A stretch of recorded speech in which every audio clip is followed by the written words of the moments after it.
I could hear you. So yeah, 10 years ago you were in this chair and you said that we West Indies are in it to win it. Uh, Now as coach, would you like to repeat that? Most definitely. We wouldn't be here if we didn't believe we could win. You know, and I know it feels like the same scenario 10 years ago where, everything that was against us, nobody gave us a chance. And I'm looking at the guys and the caliber of talent that we have in that dressing room. If we go out and, my favorite word, execute with both ball and bat and also in the field, we in it to win it.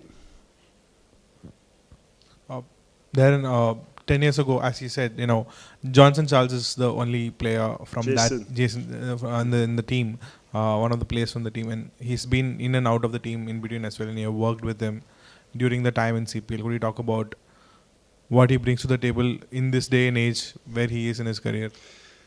Obviously, Johnson, and a senior player in the team. If you notice, over the last 2 years, we've given guys the opportunity to, play that second wicket keeper to Shea.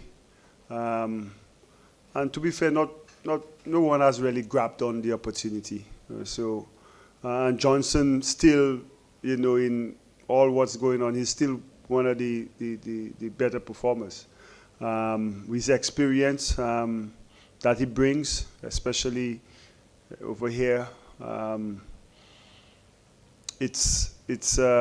that was more or less how he got in. The experience, you never know, something happens to Shea, the direct replacement at the top of the order and hold the gloves. So we saw him as that guy who could play both a backup opener and a backup wicketkeeper. So I know probably somewhere somebody's beating me on my back for Johnson Charles, but I've never been one to really worry about what the public says. We do things, we plan properly, and even if you plan, is the execution on the park that really matters. Sometimes it doesn't happen, and the coaches get the sharp end of the stick. But we believe in the squad, everyone.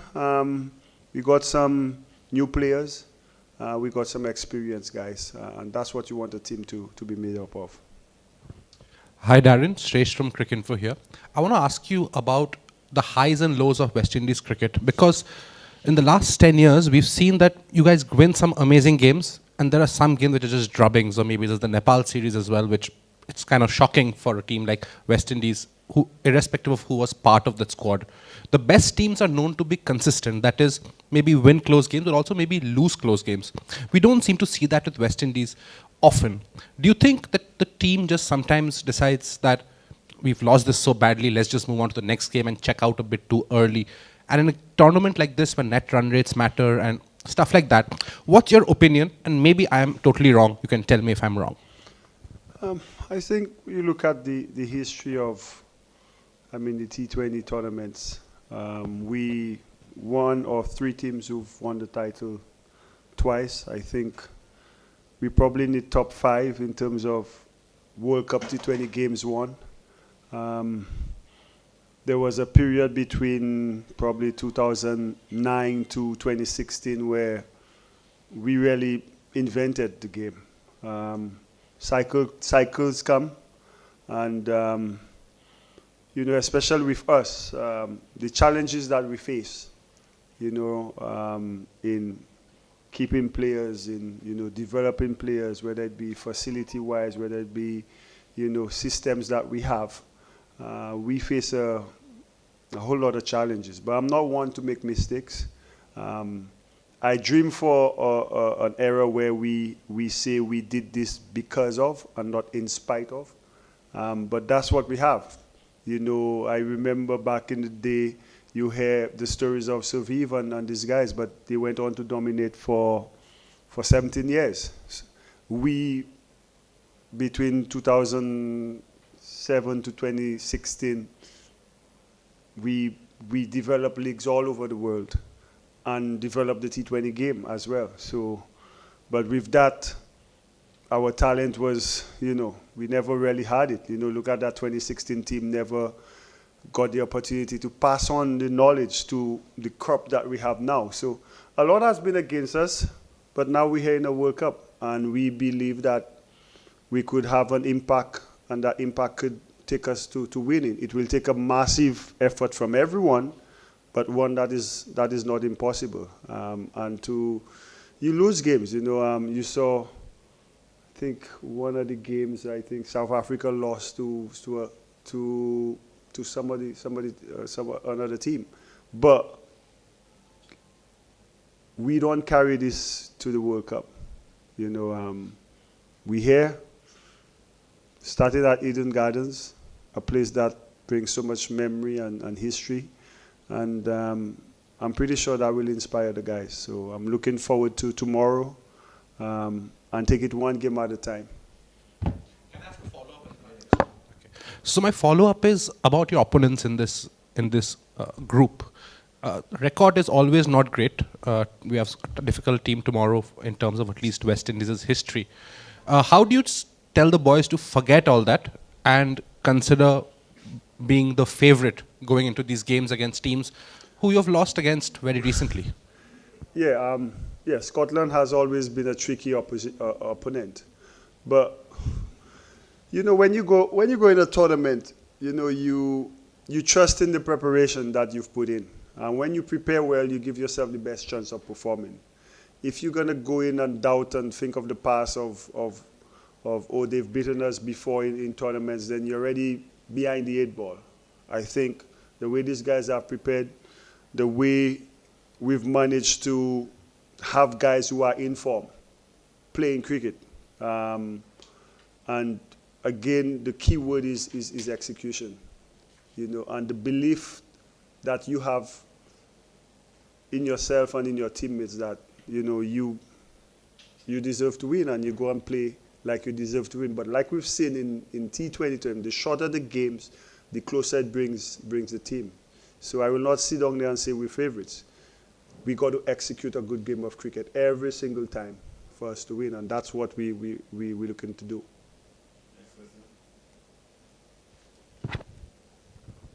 Hi, Sammy. You have been a captain who just doesn't want to win, but want to create an environment. Again, when you are coming to World Cup, every team is dreaming of winning the World Cup. But apart from that, as a coach, or maybe as a World Cup winning captain, what do you want from your team? You said it. We want to win. We got to play a brand of cricket. One thing I know for sure, and probably every other team, just like 2016, when we got here, I think we played India in a warm-up match and then Australia.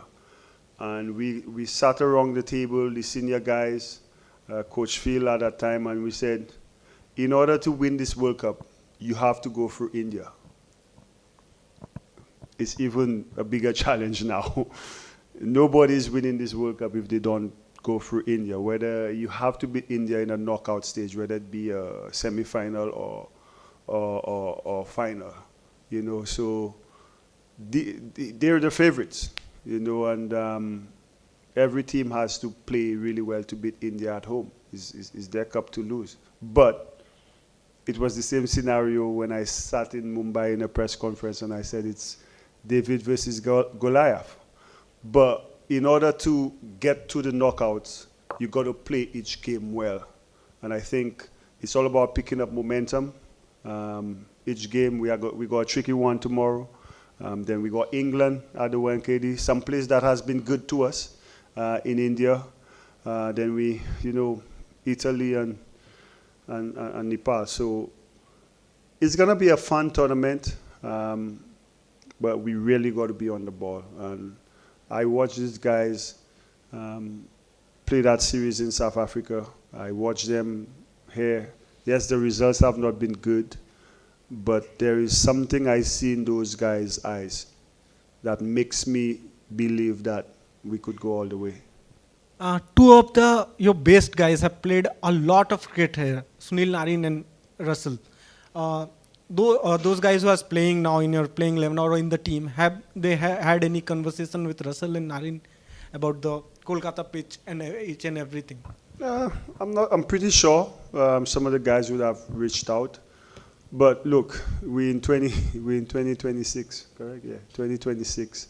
The amount of data available to us in our planning, the knowledge, like you say, with guys playing here in the IPL, we watching. There's enough information out there for you to understand what you're gonna face, and with that information, how you go out and use it to your advantage. That's key. All right, 2 more questions, and then we wrap this up. Hi, Darren. Given the experience that Shimran Hetmaya has, so could we see a specific role for him in this World Cup? Yeah, he's been a massive part for us in that South Africa series. I think it was a beautiful conversation to see his teammates challenge him, to take that number 3 spot, because we all know over the last 3-4 years he's been finishing the innings. So, kudos to him. I mean, the responsibility he's batted with over the last 3 games, he continues like that. He makes our batting stronger, and I hope that form can continue throughout the tournament. He plays like that. He put his hands up to be man of the tournament. So it's good. And like I said, not only him, but the way Brandon King has batted. Shea Hope has been quality. Rothman Powell, Shafin Rutherford just played a tournament where he finished so well. But match that with good execution with the ball. We're right there to compete and win games against any team. Darren, you yourself said that between 2007 and 16, West Indies basically set up the template of T20, playing T20, right? But say probably post 2018 maybe, we haven't had so many superlative performances. We've had a few, but it has not been there. So how would you like to put it? Has the world finally caught up with West Indies and probably going ahead of them? Or, probably you missed the trick somewhere in the last, I don't know, 7-8 years probably. I don't know if I missed the trick.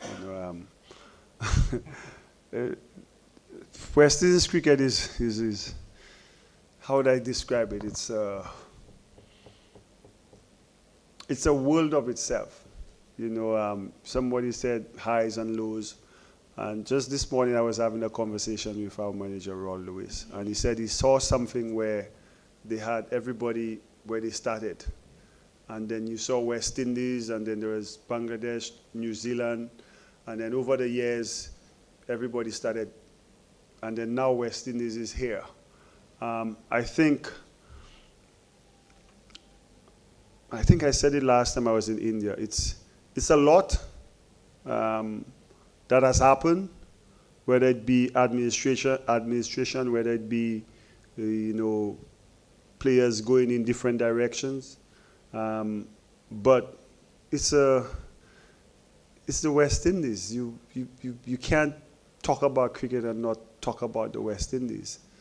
So the maroon for me is still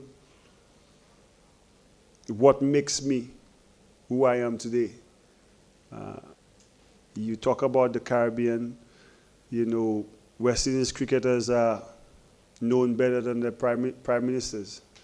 So it brings a lot of history, and that is what I try to instill in the guys. If you understand the history, if you know where you came from and what you've done, and you now understand that, and you now have an opportunity to shape the next generation. And I told them in the huddle today, create your own, this team, create your own piece of history. Something Dwayne Bravo always said when we played. Survive and these guys, they started by winning the World Cup, I think 75 and 79, and they created their history. We were not winning in test matches, but we made that era between 2007 and 2016, we created our own history. So now I think this crop could start something really special. And you win, it's easier to get things done when you win. And I think we're about to win. Even though nobody believes, I believe, and my team believes, and let the dance start tomorrow. Lovely. Best of luck. See you tomorrow.